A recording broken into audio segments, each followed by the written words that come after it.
ஹோட்டலில் மட்டுமே கிடைக்கக்கூடிய மசால் மொச்சை வீட்டிலையே நம்ம எப்படி பண்ணுறதுன்னு இந்த வீடியோவில் பார்க்கலாம். அதுக்கு முதல்ல ஒரு மிக்சிங் பவுலில் மொச்சை எடுத்துருக்கிறேன். அதை நல்லா ஊற வச்சுக்கலாம். ஒரு 8 மணி நேரம் ஊறணும்.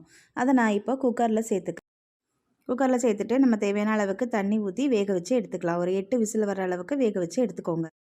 அதுக்கப்புறமா ஒரு பேனில் எண்ணெய் சேர்த்துட்டு கடுகு உளுந்தம்பருப்பு 2 பெரிய வெங்காயம் கட் பண்ணி வச்சுருக்கேன். அதை சேர்த்துட்டு நல்லா வதக்கிக்கலாம். அதோட கருவேப்பிலை சேர்த்துட்டு உப்பு சேர்த்து வதக்கிக்கோங்க. இதோட நம்ம பொருசாக கட் பண்ண இஞ்சியும் பச்சை மிளகாவும் சேர்த்துக்கலாம். காரத்துக்கு நம்ம பச்சை மிளகா மட்டும் தான் சேர்க்குறோம். அதனால் நிறையாவே சேர்த்துக்கோங்க. இதோட நாங்கள் 2 டேபிள் ஸ்பூன் அளவுக்கு கடலை மாவை கரைச்சி சேர்த்துக்கிறேன். அது கூட நம்ம மஞ்சள் தூள் சேர்த்துட்டு நம்ம கடலை மாவையும் கரைச்சி சேர்த்து நல்லா கொதிக்க விடலாம். இதோட தண்ணீர் நம்ம கொஞ்சமாக சேர்த்துக்கலாம். அது கூட நம்ம இந்த மொச்சைக்கு தேவையான அளவு உப்பு சேர்த்துக்கலாம்.